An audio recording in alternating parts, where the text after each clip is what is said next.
Hey guys, Buffing Game Back video, and today we're going to be going over the Season 5 Reloaded weapon balance changes that took. This was launched last night or early this morning, depending on the time zone. And for Warzone specifically, they made some more weapon balance patches here to try and balance out the Cold War weapon meta. So we're going to just run through these quickly. They made some adjustments to the weapons themselves, as well as some of the barrel attachments and things that were mitigating recoil on a lot of the Cold War weapons. So I think in total here, we have 12 total weapons that were touched here as part of this balance patch, I believe. So if we just run through the patch notes, and I'll link them down below if you want to read them more in depth. I'll just going to run through them briefly and then give my opinions on this and what we hope to see coming up in the future of the weapon balance patching before the Vanguard launch of the new map especially. So running through this, we're going to start with the Cold War C58. So this weapon had the recoil was adjusted, and basically what they justify for this is that because it's a high damage weapon, and has low rate of fire and higher recoil to balance it out. So it needs to have higher recoil because it's a slow firing, it does high damage, and if there's not enough recoil there, it's not really balanced, obviously. So if we look at this weapon, really compared to the Krig, I think the Krig and the FAR have really been the top meta weapons for Cold War the past 2 or 3 seasons, and then obviously we go back to the DMR meta, the AUG, the FFAR, things like that. But recoil adjustments to this should hopefully balance it out. I haven't gotten in game and tested it yet since they touched this. However, I'm going to go ahead and out on a limb and suspect that the recoil probably isn't a ton, and especially if we look at basically what's being run with these is the 3x optics on a lot of the Cold War weapons. It's just doesn't seem like it's been enough recoil. So hopefully this will fix that. Let me know if you guys feel the adjustments, if anybody uses the C58, if you notice this at all, or is it relatively the same? However, I believe they did touch some of the barrel attachments on this weapon as well as the other Cold War weapons. So we'll take a look at that as well. So keep that in mind when we get into the patch notes further. So recoil was added to the C58. If we look at the EM2, the base optic eye position was retracted. So they just adjusted that a little bit. So the zoom level is a little bit differently, I believe, is what the change they did. I didn't notice anything when I picked it up, to be honest. So I'm not really sure what the change was. However, it seems like the zoom magnification level on the scope itself was adjusted to the user. Next up, the Assault Rifle Bravo for Modern Warfare, that being the FAL. So the upper torso multiplier was decreased from 1.1 to 1. And basically the justification here they're saying is that the data suggested that the FAL, or Assault Rifle Bravo, is an absolute monster at close quarters. So they wanted to bring that more in line with their goals of the 300 millisecond TTK range. So they reduced that slightly, which pretty minor change. You really shouldn't notice that too much. And again, because it's single fire, this weapon, nobody runs this anymore. It's fun to use now and then. However, just with the straight laser beams with a lot of Cold War weapons, it makes it really hard to use because of the flinch and everything you're getting with these weapons. But hopefully that's a change that really doesn't seem like it would be too impactful. I'll go ahead and pick up the FAL again and test it out and see how it performs at those closer ranges still. Next up, the Groza for Black Ops Cold War. Sprint to fire speed was increased by 15% for that. Also, if we go to the Krig. So the Krig is basically still, or has been, the meta up until this point. We'll see how it performs after these changes. However, the Krig 6, maximum damage range decreased from 30 to 29.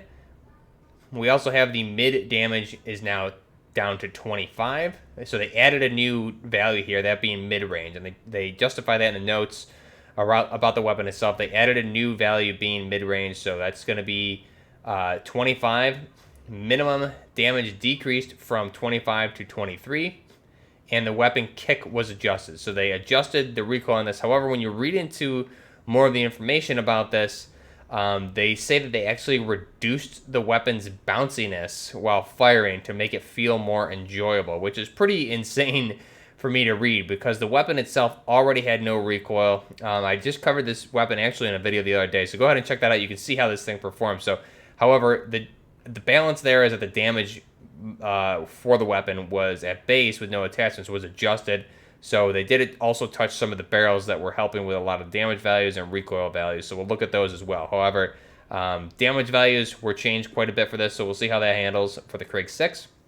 As well as they added that new damage value there, that being the mid-range damage. So should be interesting to see how that handles. Again, this is basically going to be that laser beam weapon, but they've reduced the amount of damage on it, which is fine. As long as I don't care if it has recoil, but as long as the damage values are in line with an easy to use weapon, which means it takes longer to kill. I think that works pretty well. So hopefully that's a good change. Moving on to light machine guns, we have Light Machine Gun Alpha from Black Ops Cold War. Now this machine gun, I believe, is going to end up being the Stoner rifle. Now I'm not sure, Stoner 63. I'm not sure why they don't just list that in the patch notes instead of Light Machine Gun Alpha.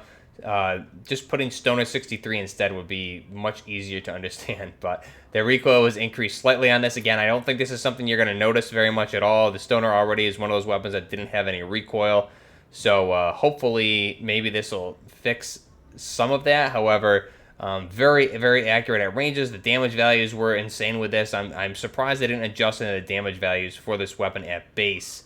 We'll have to see how that works. So if they did adjust the recoil on a few of the barrels for the task force and the match grade barrels. So we'll look at that as well when we move on to the attachments. Moving on to tactical rifles. So tactical rifle Charlie. If we look at tactical rifle Charlie, that is going to be the Cold War AUG. So the Cold War AUG had some changes here. That being recoil was decreased, which I picked this thing up. Not really. It's definitely noticeable a little bit, but it definitely is not in line where it was as the meta back in Season 3, which is good. DMR 14 from Black Ops Cold War also had recoil adjustments. The M16 weapon kick was decreased, so again, the recoil adjustment was reduced on that weapon. And then if we look at go back to the DMR 14, so they just state recoil adjusted. So if we look at the notes here, rather than an outright decrease to the recoil, the change is more of a rework. The DMR 14 from Cold War has languished since it changes in Season 1, but it has not been forgotten. So they just changed the recoil pattern of this to make it a little bit more in line. So the recoil has been adjusted. However, it's not anything substantial from what they're saying. I haven't picked it up yet. Let me know what you guys think. Next up, the Type 63 from Black Ops Cold War. So the headshot multiplier was decreased from 2.1 to 1.58. So that's a huge decrease on that. The neck multiplier was increased from 1.2 to 1.58. The upper torso multiplier was decreased from 1.2 to 1. Lower torso multiplier was decreased from 1.1 to 1. And the weapon kick was decreased overall again. So I did pick this up, one of the ground loot ones, and again, it still performs pretty well. It definitely has a big kick, especially for the ground loot one, but you can probably mitigate that based on the attachment. Next up, Submachine Gun Charlie from Modern Warfare, which is the MP5. Now, they adjusted the 10mm rounds for the MP5. Maximum damage range was decreased from 34 to 31. And then if we look at the OTS-9, maximum damage range was decreased by 6.2%. So again, making this more in line with a close quarters weapon, which works out pretty well. PPSH from Black Ops Cold War weapon kick was adjusted, so they reworked the recoil pattern. The ADS sway was also adjusted. If we move on to sniper rifles, the Swiss K31, the recoil was adjusted, as well as the ZRG 20mm, the recoil was adjusted. So those are the weapon changes themselves. Now, if we move on to attachments, for assault rifles, this is going to be mainly only for, I believe, only for Cold War weapons. So assault rifles, and if we look at the barrel options here, the Ranger Liberator and the GRU composite vertical recoil control was decreased from 10% to 8%. So this is all the attachments from Cold War weapons that really reduce your recoil. So Ranger Liberator and GRU composite vertical recoil control decreased from 10% to 8%. So you're going to have more recoil with those than you would previously. Reinforced heavy, VDV reinforced, and contour. So horizontal recoil control decreased from 5 to 4%. Vertical recoil control decreased from 5% to 4%. If we look at the takedown and the contour M2, horizontal recoil decreased from 10% to 8%.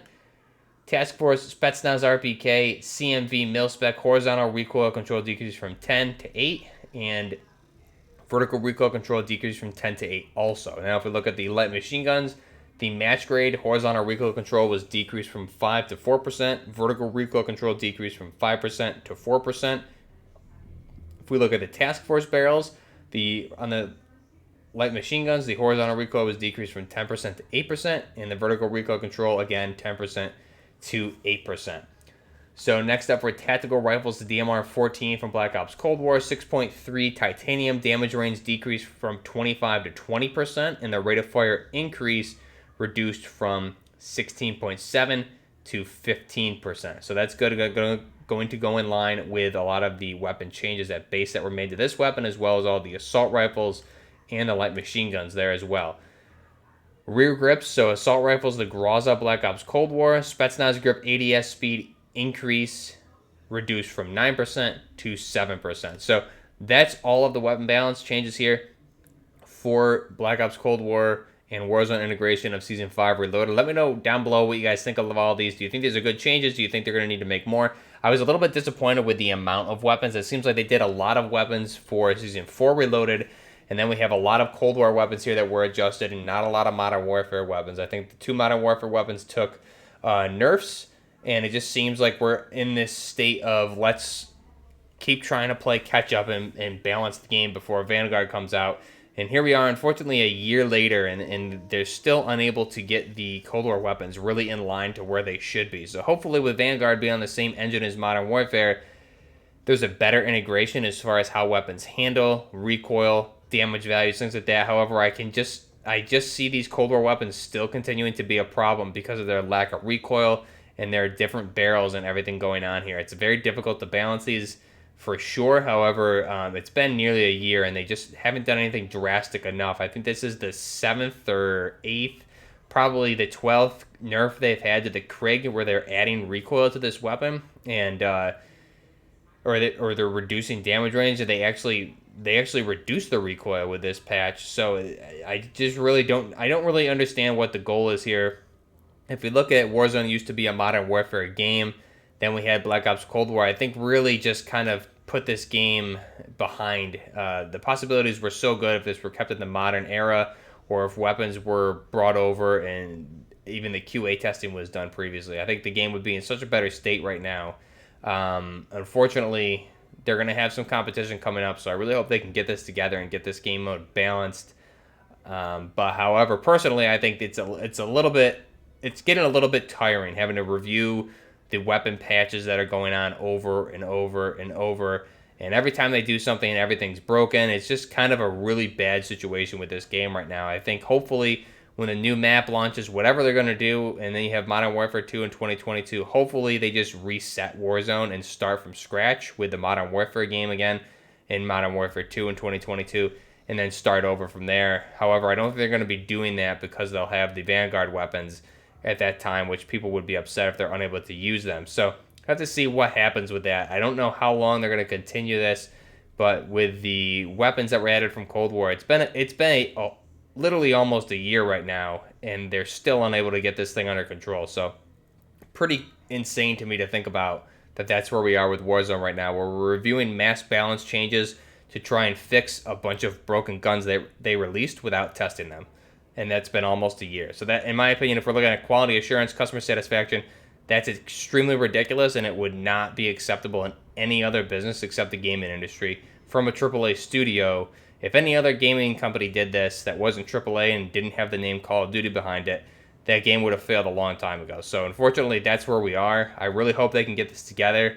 I know all the developers are spread really thin, but it's definitely frustrating to see where this game has gone. And personally, I'm looking forward for Battlefield 2042. Insurgency Sandstorm on console should be a lot of fun too.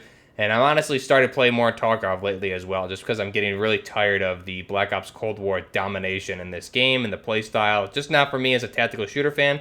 So we'll have to see what the future holds for new games and things like that. Let me know what you guys think down below. Till next time, this is Buffering Gaming, out.